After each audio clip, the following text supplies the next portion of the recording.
hopefully live with Michael Derrick from Cauldron Comics. Welcome to the Critical Blast Pod Blast show. This is our video stream, even though the only videos we have are our little icons. Welcome everybody to our live stream chat. Michael, how you doing today? I'm doing good. Thanks for having me. We're glad to have you on here. So you are one of the many people who are getting into the comic book game through way of crowdfunding. This Indiegogo Kickstarter thing, it reminds me of Sutter's Mill in 1849. It's like somebody struck it rich with it, somebody else struck it rich with it, and now everybody is hitching up their wagons and heading west. Yes, it's the Grapes of Wrath. So what is your project about here? You're working on a project called The Abductables. Yes, it's a sci-fi action comedy. 52 pages. It's basically what would happen if aliens abducted the wrong man. If you anybody who's seen the art knows that the wrong man in question tends to look like Arnold Schwarzenegger. So just imagine if aliens abducted an 80s action hero, and unfortunately for the aliens, he wakes up on the probing table. So the spaceship quickly turns into the set of a really violent action movie.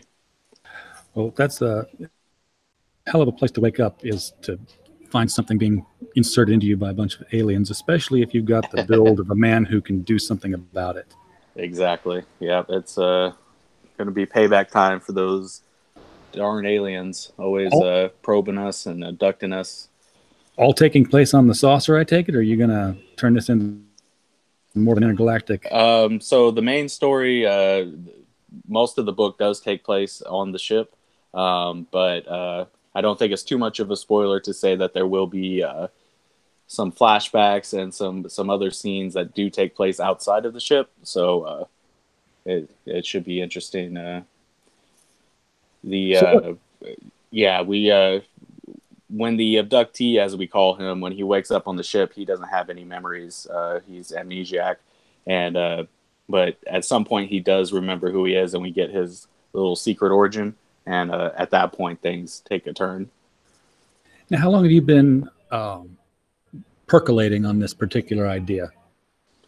This idea has been around for a few years. I don't know when exactly I came up with it, but I think the basic concept, has been in my mind for quite a few years. It's only until like the last couple years that I actually sat down and wrote some script pages. And when I sent the script to Canales, who's our artist, only the first 8 pages were actually complete.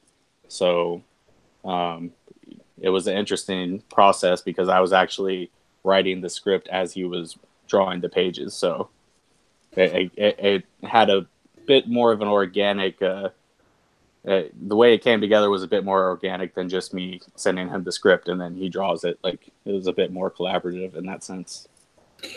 Now, you've actually got an imprint name figured out here in advance, Cauldron Comics. Does that imply that you are thinking of doing some other titles here in the future? Yeah, absolutely. The Abductables is my first crowdfunding campaign. But I'm hoping it's going to be the first of many.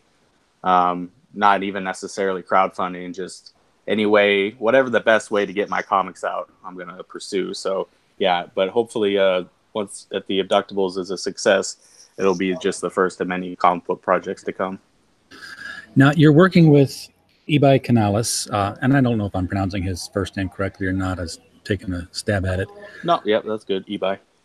But Ibai's known for his work primarily right now on the very controversial Iron Sights graphic novel, which is pretty much the cornerstone of the Comicsgate movement, which also utilizes Indiegogo crowdfunding for its publications.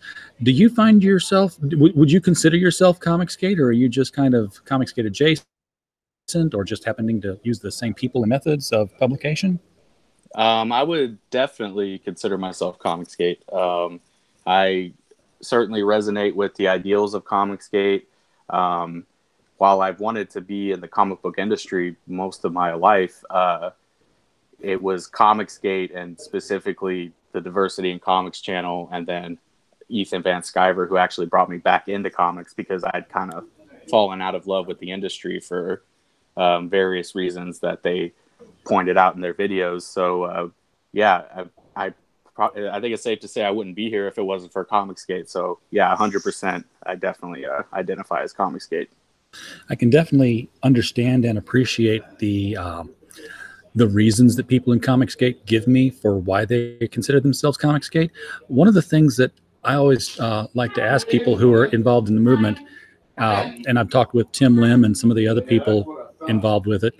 And if you hear background noises here, it's because we are broadcasting from the spacious studios here of the Residence Inn Waco by Marriott in Waco, Texas. So this is, as many people know, we are trying to relocate and get back into a home-based business.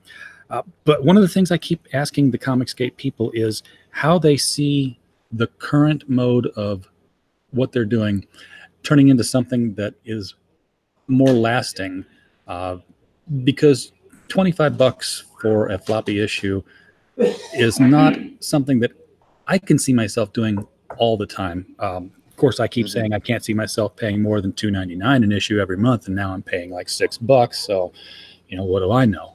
But what do you see as the future of Comicsgate and the ability to continue using this particular method of publication, or do you see them maybe forming some other distribution method down the line? Yeah, I definitely, the way I see it is the current wave of crowdfunding comics, at least I hope, is just the very beginning of a new industry. I think, yeah, people have definitely raised that concern about, pricing and the sustainability of the crowdfunding method of distribution. Personally, I really think that it would benefit the larger Comicsgate movement if we actually did start to build some kind of infrastructure, whether it be a publishing house or a fulfillment center, or I feel like we do need some more infrastructure to kind of be able to lower costs and get the books out to people in a more efficient way. That being said, unfortunately, because of the stigma that comes with the Comicsgate label, I think most Comicsgate, if not all Comicsgate creators, are going to have a harder time getting their books published through traditional publishers. And really, it's almost a necessity to crowdfund because we have to sell directly to our readers, because obviously you're not going to see someone like Richard C. Meyer published at Image Comics anytime soon. Yeah, and Image Comics was, of course, set up specifically so that creator-owned material could get out, and Image was going to be nothing more than a distribution system. But given my interactions with the people who are in charge at Image lately these days, good luck getting them to answer the phone. If you've ever had the Comicsgate label attached to you, I think Nasser Rabadi could write a book about that particular experience and what he's gone through talking with the Image people. Yeah, exactly. Yeah, it's just not going to happen. They're not going to, they definitely aren't neutral in that sense. There's definitely some political factors behind who they choose to work with. And like I said, nobody in Comicsgate is going to be working for any of these publishers. Yeah, but I think you're right, though. I think that somebody needs to put together some sort of distribution channel that all the different Comicsgate people can coordinate with to get distribution into comic book stores and at an affordable level. And I'm not sure how the math is ever going to work out on that, but it's been the one criticism of the not necessarily the movement, I guess, but of the infrastructure and methods, is that it's the model is just not something that's sustainable beyond doing the occasional graphic novel purchase. So there's. Well, I will say one thing. One difference between the crowdfunding method and just selling directly through stores is, I feel like the readers have more of a connection with the product. Like it's not like buying a comic on Indiegogo isn't just as simple as buying a comic. You're almost like an executive producer in a sense, because you're funding it and you're helping bring the project to life very literally, which is why, like for instance, in my campaign, we're actually going to have a thank you page in the book, which is going to list all the names of the backers. It's like a credits page, and so that's just one way to kind of show appreciation to the backers more so than just them buying the product itself. It's definitely a deeper connection to the project that people have when they actually back a project. So, well, that's true, and people who use the Indiegogo definitely use different tiers to promote and to get people interested and to make them feel more rewarded. But to your point, if you're an executive producer on a movie, yeah, you put your money into it to get it produced and put out, but you generally get more back than front row seats at the theater to see the movie. You become invested in the money that comes back from it. And unfortunately, with the Indiegogo, the money that is earned from it was all the invested money. It's not invested money, and now we're selling it back out and making more money on it, which is what I would really like to see.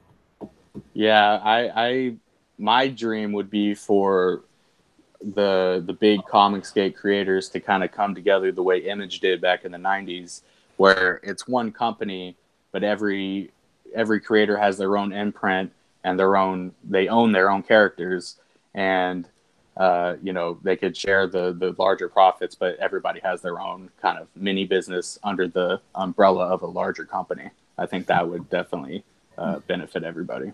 That would definitely be cool. And we've got Arch City Comics and Starwoke Inc. Nico in the chat room. Hey guys, thanks for coming by and listening to us as we're just chewing the fat here with Michael Derrick from Cauldron Comics.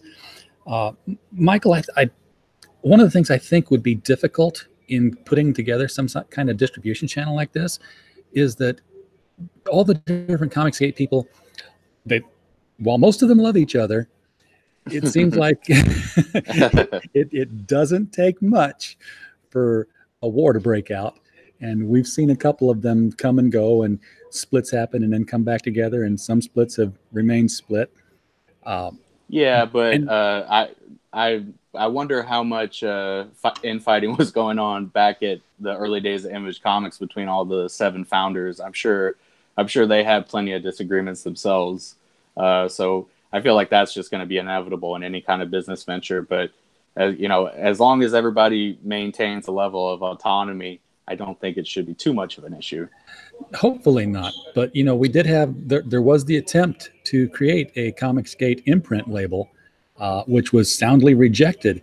And I don't really think it was rejected because the idea of having an overarching label was bad, as much as it was the rejection of the ideologies of the person who was trying to create the label. They didn't want to be seen as that. So but now that it's been done and it's been rejected, I'm wondering if somebody a little bit more neutral were able to propose the same thing. Somebody who's not known for being having some extremist opinions said, okay, I'm going to put my money into this, and I'm going to executive produce several of these Indiegogo books, and I'm going to buy them en masse, and I'm going to resell them at a higher price point, which means we better get that individual price point way down low. Yeah. I think there's there's so many great comic book creators who identify with the Comicsgate name, but I feel like there's so many openings for not just the creative types, but like entrepreneurs and like business minded people to like I said, build this infrastructure that's just waiting to be made. And so I'm hoping that the Comicsgate movement will inspire some people to start looking into maybe investing in some of those businesses. And Comicsgate has they've got a hard row to hoe, and I don't know if all of it isn't necessarily somewhat deserved, but it's definitely in the industry right now. If you mention Comicsgate, you are immediately not in friendly territory. Yeah, for sure, to say the least. Which is, to be expected. I mean, I I'm sure that there's plenty of people that identify with the Comicsgate ideals who are in the mainstream that just don't say it for obvious reasons because they don't want to get blacklisted. But I think the fact that people are afraid to identify with Comicsgate is exactly why we need Comicsgate, because people shouldn't be afraid to say their opinions and to identify with a certain political viewpoint. It shouldn't matter. All that should matter is making good comics and entertaining the readers. And unfortunately, things have become so polarized in the industry that something like Comicsgate was inevitable because it's a reaction to the people running the show right now. Well, I still think, and we were talking about this pre-show, I think the make or break moment for Comicsgate is going to hinge on the outcome of the Mark Waid trial. This being the tortious interference lawsuit that Richard C. Meyer has filed against Mark Waid, because there's so much that's going to come out of this in discovery. Not only the tortious interference portions of it, but all the tangential stuff that's been connected to it. For instance, last November, Richard Meyer's channel had a copyright strike thrown against it. This was on Thanksgiving Day, and it was done by Kwanzaa Johnson. Government name Johnson. I can't pronounce the last name. I'm only going to try to. And it stuck. And within hours afterwards, Mags Visaggio filed her claim against his channel, found an old video that had images that she could claim were copyright violations, and it stuck. And many people remember the whole scrambling that Richard Meyer was doing to prove that these were indeed fair use, and he did win that. But what nobody was really talking about was the fact that both Kwanzaa and Mags had been hired on to Humanoids Publishing to do projects there, and had been hired on there under newly hired creative director, Mark Waid. So the optics on that are not good, because it very much looks like Waid was sued by Meyer, Waid gets hired by Humanoids, and one could then say, okay, Waid hired or brought in Kwanzaa and Mags, and suddenly they're attacking the person who has a lawsuit against their boss, and they're trying to do false DMCAs against him. Something like that coming out in Discovery, I think, is inevitable. It's at least going to be brought up, and it's not going to look great. Yeah, I mean, especially Mark Waid. He's such a important figure in the comic book industry. Love him or hate him, he has a lot of connections, and he's a lot of the problems that we talk about in the mainstream could be tied directly to him and people like him. So it will be very interesting to see what kind of weird stuff that comes out in that court case, because not just the Kwanzaa and Mag stuff, but I'm sure there's going to be even more weird kind of connections like that come to light. So, I'm certain of it. One of the things that I found interesting before the case was filed, and back when the words tortious interference were just being thrown around randomly on the internet because Antarctic had dropped the publication agreement, I got in touch with a legal professor at Washington University in St. Louis and discussed what it was that would require a tortious interference lawsuit. And I explained the whole thing to him. I sent him all the details. And specifically, that was sort of a secondary objective. I was talking to him more about the shops that had colluded on Facebook to agree not to sell the project, and find out what that might violate, if anything.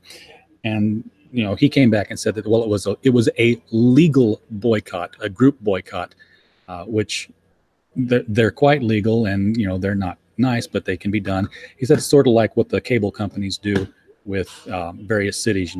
They're supposed to compete against each other, but every city only has one cable company in it, so it's sort of like a little backroom deal that they have with themselves. But he did say that, there was a case for tortious interference, and all the objectives of a tortious interference case were laid out. But there wasn't what's the word I'm looking for here? It wasn't an antitrust violation because of the shops were not competitors with Meyer because they sold books and he wrote books. He said if you had more than one writer of graphic novels conspiring together, then there would be an antitrust violation capability. And if the discovery in this process comes out that anybody else who is a graphic novel writer, and I think we could probably think of a couple of connections if we wanted to conjecture and have little fantasy scenarios. But if any other writers conspired with Wade to promote Antarctic dropping this title, this could potentially explode into something fun to watch. Yeah, to say the least. Yeah, and as far as Mags and Quans are concerned, I think I'm no legal expert, obviously, but I think it would be even more of a problem than just them potentially working at Mark Wade's behest to flag the Diversity in Comics channel, because Richard C. Myers is in a weird spot where he's both a creator and a critic. So them, Kwanzaa and Mags, flagging his channel for reviewing their books, I don't know what kind of weird legal areas that delves into, but it's almost like it's like a form of silencing the critic, so to speak, because if he's saying he doesn't like their books and then they go and flag his channel for it, that I don't know what kind of legal trouble that could get them into as well. So yeah, and writers have been critics of other writers for years and years and years. I mean, some of the funniest things I've read have been things like Mark Twain's critique of James Fenimore Cooper's Deer Hunter novels, where he actually quoted whole blocks of Cooper's text about how dark a cave was, how you couldn't see anything in it. He says, and then in the very next paragraph, he tells you what color something was. And he's like, well, how can you tell what color something was if the cave was so dark you couldn't see in it? all those they would savage each other. Yeah, all those old novelists would critique each other. It's pretty funny. And they write letters to each other, and they were pretty. I mean, even the comic book industry, like until recently, like it wasn't uncommon for creators to like bash each other in like a friendly way. Like they weren't afraid to call each other out. And now it's just the complete opposite, where everybody's walking on eggshells, and any kind of critique is seen as a form of attack or harassment. So if you say anything about a creator's work, it becomes hate speech. Yeah. And that's it's a chilling environment that we're finding ourselves in. And it produces Comicsgate. Yep, exactly. Yeah. Comicsgate isn't something I keep seeing this over and over again. Comicsgate isn't something that people rush out to join. It's something that they get pushed into by the outsiders who don't like something. So if they don't like you, they don't like your politics or your ideas, well, then you must be one of them gators. Don't come around us. Yeah. But speaking of comics, we are still here talking about the Abductables. And what kind of a timeline are you looking at now on getting this out, and what kind of a page count can people expect? So it's 52 pages. One of the good things about our campaign is the artwork is actually already completed. So the turnaround time to getting the book out to people will be that much quicker. I'm lettering the book myself, so I'm working on that throughout the duration of the campaign. So as soon as the campaign ends, it'll just be a matter of prepping the digital files, sending them to the printer, getting the books printed, and then start packing and shipping. So you won't have to worry about any delays because the artwork is already complete. Are we looking at any kind of promotional tiers on here where people can get something a little bit above and beyond the book? A lot of people do that with their campaigns. Yeah, definitely. So the main perk is the book itself, the physical book, which comes with a digital copy. Then we have a digital only tier. and then we have bulk options, whether you want 2 copies or up to 10 copies. And then probably our biggest perk is called the Get Abducted perk, which actually gets you drawn into the book as a background character. And that comes with 3 copies of the book as well. So if you want to... I'm assuming all those are sold since the artwork you said was already finished. Yes. No. Well, Canales, our artist, he actually he left some spaces open for that, so he'll be able to add that after the fact. So once people buy that perk and send us some photo reference, he'll be able to add that. But Gotcha. Yeah, otherwise the artwork is complete. Now, I want to ask you, what led you to pick, that's not a fair question, what led you to pick eBay as your artist, but did you pick him prior to or after seeing his work in Iron Sights? After. It was actually, that's how I found out about him, was through the Diversity Comics channel, because Iron Sights was, before it became a crowdfunding thing, it was just a side project that Diversity in Comics and Canales were working on through Patreon. So that's how I found out about him. And then when I started my Twitter account, obviously he was one of the people I ended up following. And so I knew about him, and it was after Iron Sights, the campaign had already ended, I believe, that I reached out to him because he had an opening in his schedule. So for obvious reasons, you know, me being a big supporter of Comicsgate and him having such a big connection to Comicsgate, that was a no-brainer for me to want to work with him. But apart from that, it was just a great matching of styles, because his cartoony style was really a perfect fit for the subject matter of the Abductables. Yeah, I do like the style that he's got applied to your story here. I've seen critiques of what he was drawing in Iron Sights where, anti-Comicsgate and Comicsgate alike were saying, well, this part here really doesn't work. And how polite the critiques were depended on which camp you fell into. Yeah, exactly. But the sample artwork you've sent me here for the Abductables, just showing the over-muscular action hero and the tiny, scrawny little bug-eyed men. Yeah, it's a nice visual contrast for sure. So what's the targeted publication date for this? So I set it at August, which is a bit of an overestimation. It should be in people's hands way before that. I just wanted to give myself some breathing room just in case there's any unforeseen complications. This is my first crowdfunding campaign, so I wanted to do everything right and give people a quality product that isn't, just because the art is finished, I didn't want to, rush out the product. I really want everything to be perfect before it gets sent out. So, and you want to make sure you get every last pixel to the corner of the page and ship it out on chipboard with shrink wrap. Exactly.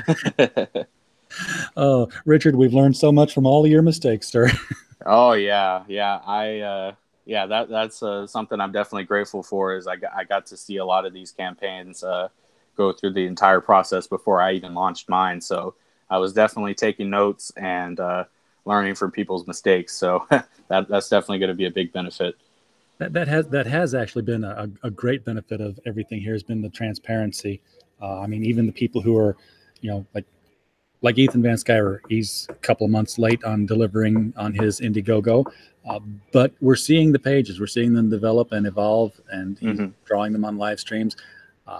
I believe he's on the last couple of pages, or it's already finished the last pages, and was just going back in to do like you said, eBay's doing with this page, drawing in the background characters of the people who bought that particular perk. And we've even seen those pages now. So I would guess we would start to see Cyberfrog. This is March. I'm betting we'll see Cyberfrog in May. We would have liked to have seen it in November. I believe he's hired an editor to kind of move things along and help him out a little bit. I think we should definitely see it within the next couple months. Yeah. Probably. Well, again, it's the whole transparency and learning project for everybody else. I mean, through Richard, we were able to see print file issues that need to be taken care of.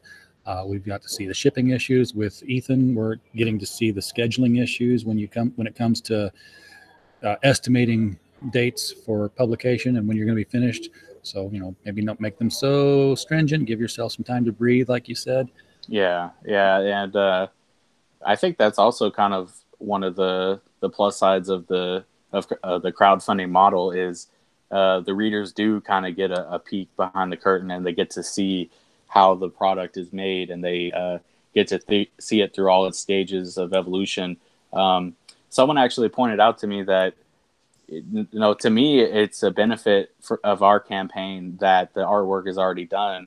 But he kind of mentioned that, no, people actually tend to like to see the progress as it's going along. So they like to see the pages are being created throughout the campaign. So it's definitely something to keep in mind moving forward, that maybe there is, I guess it's pros and cons. On the one hand, the artwork being completed means a faster turnaround time. But on the other hand, maybe people feel like they have less of a hand in its creation in that sense. So, well, that's true. But as long as the creators and the investors keep open lines of communication, I think that's definitely that's the most important thing, is transparency. You can be late. You can provide reasons why you're late as long as you're talking about everything. But you can't just take money and disappear for 5 years. Richard Pace, I'm talking to you. Exactly. Yet no one, other than his disgruntled backers, somehow nobody seems to be calling him out on it. Interesting. Apparently not. Arc City Comics in the chat room here says, that's what I want to do, develop on screen for all to see. That can be, it's entertaining to watch that. I cannot draw a stick figure, at least not one in action that you can say, yeah, he's doing this or that.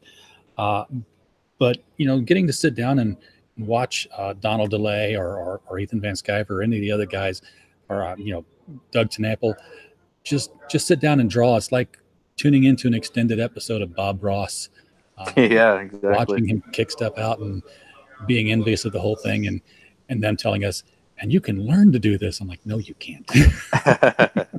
No, I certainly can't.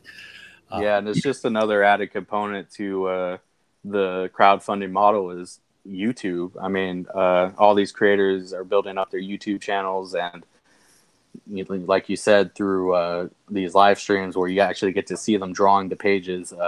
There's definitely more of a connection with the readership than there's ever been, thanks to social media. So I think regardless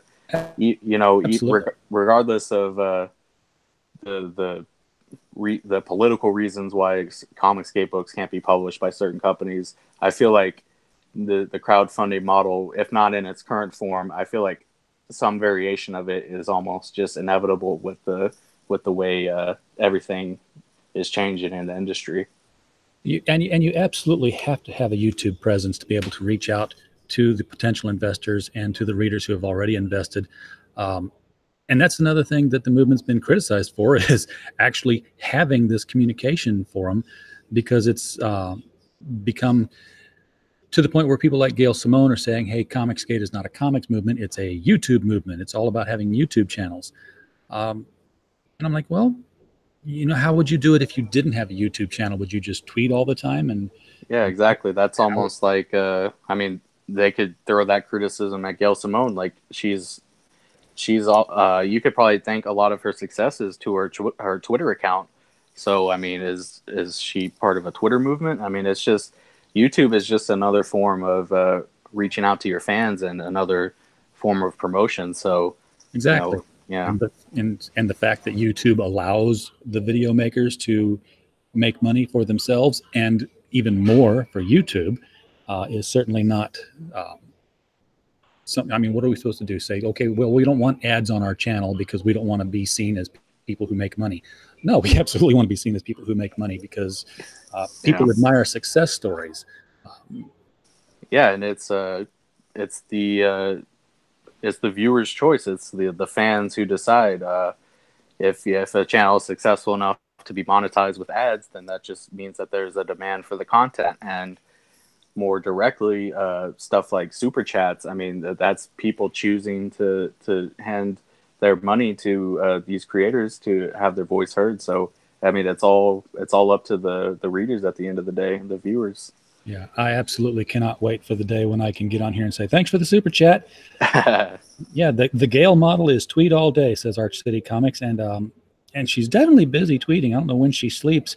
Moreover, I don't know when she writes, but yeah, it's but she's obviously cranking something out because there's always something coming out with her name on it.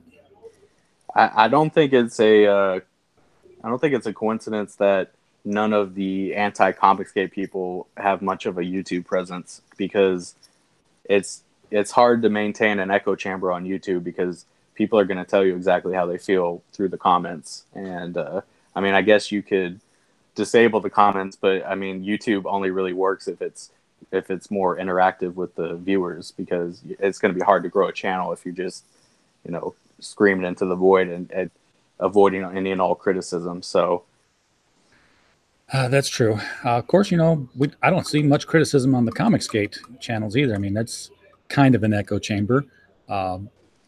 People who come to Ethan Batskyver's channel, they like what he does and they support the movement. People who come to my channel are bored or lost or got turned around the wrong way when they came here. Yeah, I mean, I know some if anti-Comicsgate creators have Dave Johnson, I believe him and a few other creators started a art stream. So more power to them. I think it's just smart business at this point to build a YouTube presence. So. Oh, absolutely. Do those live drawing sessions, especially the jam sessions like we have with Drawn and Quartered. Mm-hmm. And then they've got the social drinking and drawing or something like that. And if you can turn around and auction those suckers off, more power to you, man. It's like having a little mini convention every week and you're on your YouTube channel where you get a commission signing thing going. Yeah, exactly. And yeah, I mean, it's really just another form of convention, really, like you said, because what's the difference other than it's through the internet? I mean, whether you're sitting at a booth at a convention and a fan comes up to you and buys an art piece from you and gets to talk to you, I mean, that's pretty much the same thing as sending a super chat to or buying an art piece from one of these live stream auctions. I mean, exactly.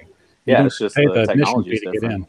Yeah, exactly. So the admission fee is you logged onto YouTube and you saw a 2-minute ad at the beginning of the video, and you probably hit the skip ad after 5 seconds anyway. Yeah, exactly.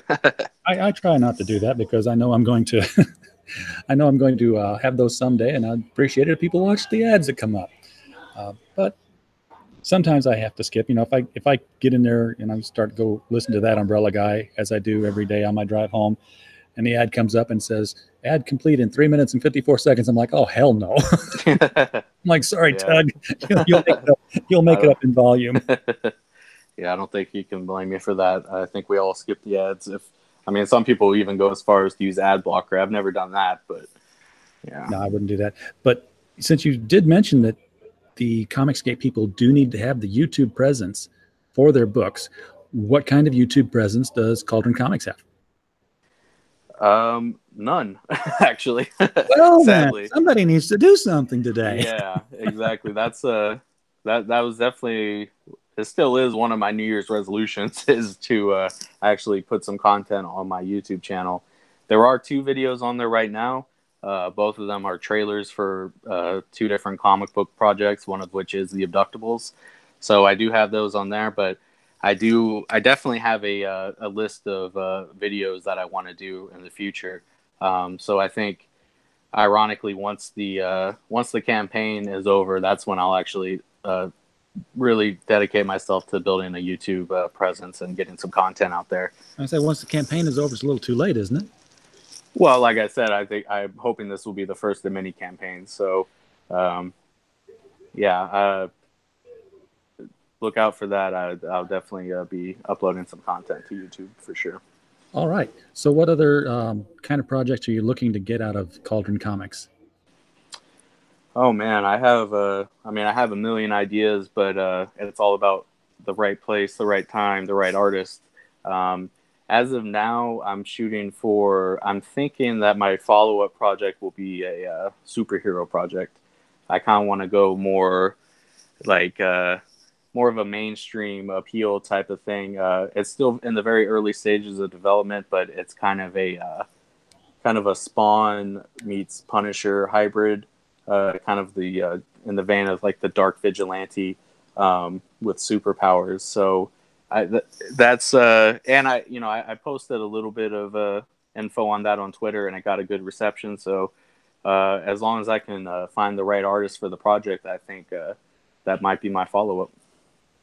Sounds exciting. There's not enough superhero comic books out there, and I'm the only one who's ever going to hear say that. And Yeah, there was a while there where the industry was kind of anti superhero, where it's like, oh, we've had enough superhero content. It's time to get different stories out there. I think we've come full circle, and now we're like, you know what? Superheroes are awesome. Why are we trying to distance the comic book medium from superheroes? That's their bread and butter. That's what they were built on. So there's no reason to be ashamed of superheroes. I just wished the DC extended universe could realize that they don't have to make them so darned gritty and realistic. I think it's interesting that, and I drew corollaries to this earlier today when I was doing my review on the Aquaman Blu-ray release, that when the Marvel Cinematic Universe was born, it was at a time when Marvel didn't have the movie rights to their top 3 selling books. They couldn't do a Spider-Man movie. They couldn't do X-Men. They couldn't do Fantastic Four because Fox and Sony had all these things tied up. And they were forced to use what to the readers at that time were third-tier characters. Now, longtime comic fans like me, I'm thinking Iron Man's not third tier. He's an Avenger. He's a founder. He's been around for years. He's one of the, figureheads. But he wasn't selling. Neither was Captain America. So they were able to do whatever they wanted pretty much with these characters and introduce them fresh. With the DC universe, they started off with Man of Steel and Batman versus Superman, which should have gone gangbusters, especially Batman v Superman, being the first time that 2 DC universe characters from different storytelling mediums ended up on the same screen, and they just fell flat. But then they get Wonder Woman, who, I don't care that she's part of the Trinity. Her book sales are something that, just people recognize her, but no one's reading her. Yeah. And Aquaman. Both of those movies outshone Justice League and Batman versus Superman in major ways because they were third-tier characters that you could just go to town with. Yeah, I think, and it's funny because you said that the DC EU was a little too grim and gritty. Wonder Woman and Aquaman, I haven't seen Aquaman, but from what I've heard, it's kind of the opposite, where those are actually lighter DC films as compared to Batman v Superman. So it's very much lighter. You'll love it. Yeah, so I really loved Wonder Woman, so that's good. And yeah, I've heard nothing but good things about Aquaman. So, when Man of Steel and then Batman v Superman came out, I have my problems with the movies, but the tone didn't bother me too much because I figured, it's kind of nice to have a different tone as compared to the MCU.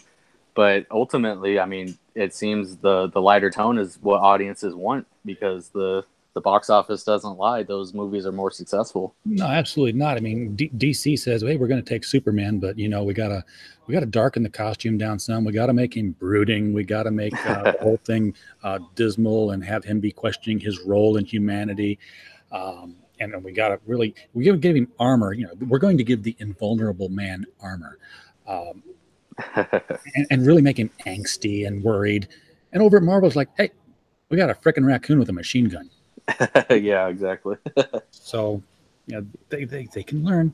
Yeah, and plus, the MCU they built it from the ground up, whereas the DC universe, they really just tried to have everything all at once, and it kind of backfired because they just tried to cram everything together in one movie, and they didn't have the infrastructure that the MCU had built over 10 years. They threw the teen movie out first and then split it out into individuals. Yeah. And yes, Arch City, that's why we need a Booster Gold Blue Beetle movie. I think you're going to get what you're wanting there in the Shazam movie. I'm really seeing a lot of positive stuff come out of the advanced reviews on that, and we're going to have our advanced review coming up shortly here. We've got a guy going to the media screenings in St. Louis, so we'll see what he comes out with. Jeff Ritter gets to see all that stuff and write for us, and we appreciate it. Yeah, I think Shazam's going to be a huge hit. Like you said, I've heard nothing but good things about from the advanced reviews, and just as a concept and from the trailers, you could just, I mean, how could you go wrong? It's a a kid who turns into a superhero. That's going to be huge for, they're going to get some huge audiences for that. Yeah. And I've already seen, I found a spoiler for the movie in The Strangest of Places, which is where we find a lot of our spoilers in the toy aisle at Target. Always, yes. You'd think they'd figure that out by now, but nope. And what I did, I took a picture of it and put it up on our Twitter page, but I saw action figures for two of the kids in their Shazamified adult form. Ah, interesting. Which means we can probably look forward to seeing Freddie Freeman and all the other kids played by adults and wearing costume. Yeah, Mary Marvel is, it looks like they're definitely going to be in the film, and it's probably going to be the big climax where, they all gang up and form the Shazam Kid gang, the Burger King Kids Club, as Richard likes to say so often. Well, if they go as far as to put Talkie Tawny in there, I'm sold. I'll actually go to the theaters to see it at that point. I will pay anything for an anthropomorphic walking tiger. And knowing that it's set in the DCEU, maybe we'll get Shazam in the next Justice League movie, but who knows how far down the line that is. Yeah, that's weird. I didn't even think of that. Yeah, I guess technically Shazam is in that universe, which is hard to believe. I keep hearing that there might be a Henry Cavill crossover scene, probably a post-credits thing. Well, hopefully they didn't have to CGI his mustache out again, because that was weird. Yeah. All right. Well, Michael, we're going to wrap things up here. Appreciate you coming online with us here. And thanks for having me. Spending the better part of an hour talking about Comicsgate, talking about comics, talking about Indiegogo production, and of course, talking about the Abductables. And we will get a link to your Indiegogo up here so that people can follow it straight from the chat and get out there and back it so that you can hopefully enjoy the same amount of success that a lot of the other Indiegogo projects we've seen out there are having. Yeah, thank you. Yep, we're currently at 75% funded. We have 15 days left, so we're at the halfway point of our campaign. So we're doing pretty good, but we still have a ways to go. So, yeah, if a sci-fi action comedy about a giant muscle-bound amnesiac with a severe case of roid rage beating up aliens sounds like your cup of tea, please check out the campaign. Definitely. It's Arnold Schwarzenegger's Commando meets Signs meets Mars Attacks. Exactly. Yes. Yeah. Just imagine if aliens abducted Arnold Schwarzenegger from Commando. It ends exactly how you would expect, with a lot of dead aliens. All right. Michael, thank you again for coming in. Everybody who's in the chat, appreciate you popping by. Hope to see more of you at our next time. Thanks again. Thanks for having me.